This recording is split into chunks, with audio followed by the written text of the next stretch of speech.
இன்றைக்கி நம்ம என்ன பண்ண போகிறோன்னா ஜஸ்ட் 2 ஸ்விட்சை வச்சு ஒரு பெரிய லேன் க்ரியேட் பண்ண போகிறோம். இது வரைக்கும் நம்ம சிஸ்கோ பேக்கெட் ரேசர் டியூட்டோரியல்ஸில் ஒரு ஸ்விட்ச் 2 பிசி வச்சு தான் லோக்கல் ஏரியா நெட்வொர்க் க்ரியேட் பண்ணிகிட்டு இருந்தோம். ஆனால் இன்றைக்கி இந்த சிமுலேஷனில் 2 ஸ்விட்ச் 4 பிசி வச்சு ஒரு பெரிய லோக்கல் ஏரியா நெட்வொர்க், இது வரைக்கும் நம்ம பண்ணதை விட ஒரு பெரிய லோக்கல் ஏரியா நெட்வொர்க் க்ரியேட் பண்ண போகிறோம்.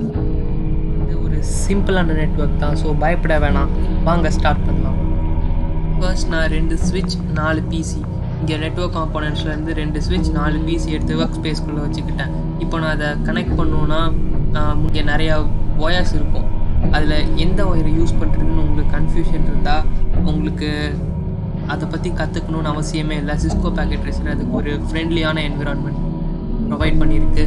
அது என்னென்னா, இங்கே கோல்டன் கலரில் இருக்க அந்த ஒயரை நீங்கள் சூஸ் பண்ணி இந்த பிசியையும் இந்த ஸ்விட்சையும் நீங்கள் கனெக்ட் பண்ணிங்கன்னா ஆட்டோமேட்டிக்காக அது எந்த ஒயரை வச்சு கனெக்ட் பண்ணுமோ அது உங்களுக்கு ஆட்டோமேட்டிக்காக கனெக்ட் ஆகிக்கும். இதுதான் packet racer one of the biggest advantage. உங்களுக்கு அந்த ஒயர் எல்லாமே உங்களுக்கு தெரிஞ்சிருக்கணும் அவசியமே இல்லை. இப்போ பார்த்தீங்கன்னா இந்த ஸ்விட்சையும் அந்த ஆட்டோமேட்டிக் கேபிள் வச்சு கனெக்ட் பண்ணுறேன். அது என்ன ஒயர் வச்சு கனெக்ட் பண்ணுமோ 2 ஸ்விட்சையும் அது உங்களுக்கு ஆட்டோமேட்டிக்காகவே கனெக்ட் ஆகிடுச்சு. இதுதான் one of the biggest advantage. அது எந்த ஒயரை வச்சு நான் 2 ஸ்விட்சையும் கனெக்ட் பண்ணணும்னு நான் தெரிஞ்சுக்க தேவையே இல்லை. ஆனால் நான் கரெக்டான கனெக்ஷன் நான் கொடுக்குற மாதிரி ஆயிடுச்சு. அதுதான் one of the biggest advantage. இப்போ நான் எல்லா பிசிக்கும் ஸ்விட்சுக்கும் கனெக்ஷன் கொடுத்துட்டேன். இப்போ நான் எல்லா பிசிக்கும் ஐபி அட்ரஸ் ப்ரொவைட் பண்ணால் தான் கனெக்ட் பண்ண முடியும். அதனால நான் ஐபி அட்ரஸ் ப்ரொவைட் பண்ணுறேன். ஃபஸ்ட் பிசிக்கு 192.168.0.1, செகண்ட் பிசிக்கு 192.168.0.2, தேர்ட் பிசிக்கு 192.168.0.3, ஃபோர்த் பிசிக்கு 192.168.0.4. இந்த ஐபி அட்ரஸ் தான் நம்ம ஒவ்வொரு பிசிக்கும் அசைன் பண்ண போகிறோம் ரெஸ்பெக்டிவாக. ஃபஸ்ட் பிசியை நான் கிளிக் பண்ணுறேன், டெஸ்க்டாப் போகிறேன், ஐபி கான்ஃபிகரேஷன் போகிறேன். அதில் ஆல்ரெடி ஸ்டாட்டிக் எனேபிள் ஆகிருக்கு டிஹெச்சிபி. அதாவது டிஹெச்சிபியை பற்றி இப்போ தெரிஞ்சிக்க வேணாம், அது நான் ஃபர்தர் டியூட்டோரியல்ஸில் நான் சொல்லிக் கொடுக்குறேன். இப்போ ஷார்ட்டாக சொல்கிறேன். டிஹெச்சிபின்றது ஒன்றும் இல்லை. இப்போ இங்கே ஸ்டாட்டிக்கில் நாமளே இங்கே ஐபி அட்ரஸ் கொடுக்குற மாதிரி டிஹெச்சிபியில் நீங்கள் இந்த ஆப்ஷன் எனேபிள் பண்ணியிருந்தா உங்களுக்கு ஆட்டோமேட்டிக்காக டிஹெச்சிபி சர்வர்னாலேயோ இல்லை ரவுட்டர்னாலேயோ உங்களுக்கு ஆட்டோமேட்டிக்காக ஒரு ஐபி அட்ரஸ் ப்ரொவைட் ஆகிக்கும். ஆனால் ஸ்டாட்டிக்கில் நீங்களாக தான் கொடுக்கணும். இதுதான் one difference between static and DHCP.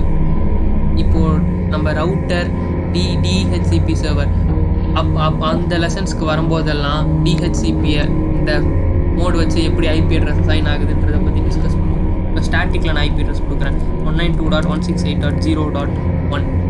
வழக்கம் போல் தான் சப்நெட் மாஸ்க் கிளிக் பண்ணிங்கன்னா உங்களுக்கு ஆட்டோமேட்டிக்காக அசைன் ஆகிடும். அடுத்து செகண்ட் பிசி கிளிக் பண்ணிட்டேன், டெஸ்க்டாப் போயிட்டேன், ஐபி கான்ஃபிகரேஷன் போயிட்டேன், ஸ்டாட்டிக்கில் தான் இருக்குது. ஐபி அட்ரஸ் அசைன் பண்ணுறேன் 192.168.0.2. வழக்கம் போல் சப்நெட் மாஸ்க் கிளிக் பண்ண ஆட்டோமேட்டிக்காக அசைன் ஆகிடும். தேர்ட் பிசி கிளிக் பண்ணிட்டேன், டெஸ்க்டாப் போயிட்டேன், ஐபி கான்ஃபிகரேஷன் போயிட்டேன் 192.168.0.3. வழக்கம் போல் சப்நெட் மாஸ்க்கு கிளிக் பண்ணால் அது ஆட்டோமேட்டிக்காக அசைன் ஆகிக்கும். ஃபோர்த் பிசி கிளிக் பண்ணுறேன், டெஸ்க்டாப் போயிட்டேன், ஐபி கான்ஃபிகரேஷன் போயிட்டேன் 192.168.0.4 அசைன் பண்ணிட்டேன். வழக்கம் போல் சப்நெட் மாஸ்க் கிளிக் பண்ணால் ஆட்டோமேட்டிக்காக அசைன் ஆகிக்கும்.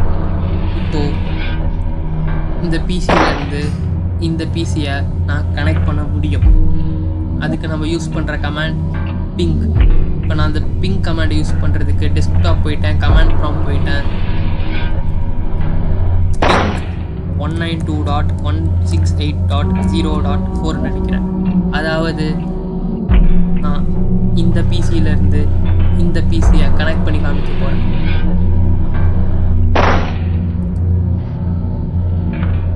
அழுத்திட்டேன். வழக்கம் போல் சக்ஸஸ் ஆகிடுச்சு. அதாவது இந்த பிசிக்கும் கனெக்ஷன் எஸ்டாப்ளிஷ் ஆகிருக்கு. 100% சக்ஸஸ்னு வந்துருக்கு. ஒரு எரர் கூட இல்லை.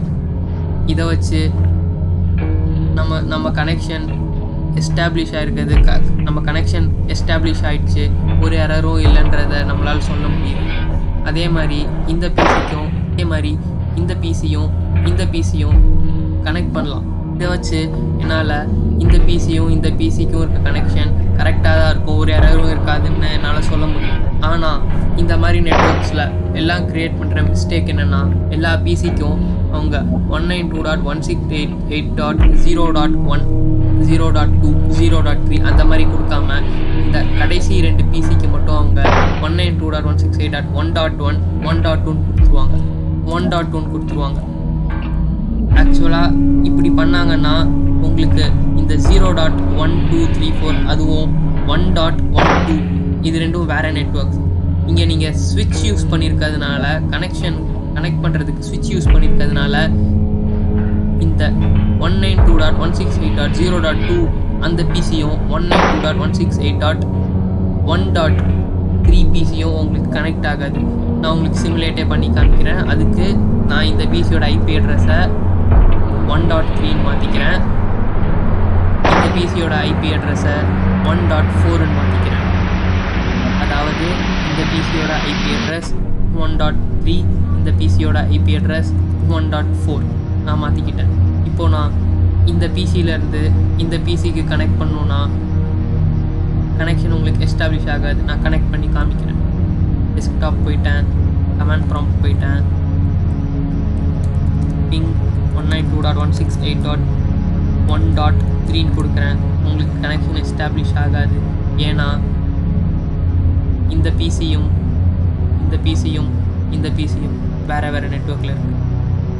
இதுதான் one of the major mistake எல்லாம் பண்ணுறது. இதை நீங்கள் ரெக்டிஃபை பண்ணிக்கோங்க. இந்த மாதிரி நெட்ஒர்க்ஸில் வர மிஸ்டேக்ஸ் இது ஒன்று தான். அதனால நீங்கள் பண்ணும்போது கேர்ஃபுல்லாக பண்ணுங்கள். இந்த வீடியோ உங்களுக்கு பிடிச்சிருக்குன்னு நினைக்கிறேன். இந்த வீடியோவை ஷேர் பண்ணுங்கள், பிடிச்சிருந்தா லைக் பண்ணுங்கள், சப்ஸ்கிரைப் பண்ணுங்கள். ஏதாச்சும் டவுட் இருந்துச்சுன்னா கமெண்ட் பண்ணுங்கள். நான் networking related videos, hacking related videos ஏதாச்சும் போடணுன்னு நினச்சிங்கன்னா நீங்கள் கமெண்ட் பண்ணுங்கள். நான் பார்க்குறேன், ரிப்ளை பண்ணுறேன். அந்த வீடியோஸும் நான் போஸ்ட் பண்ணுறேன்.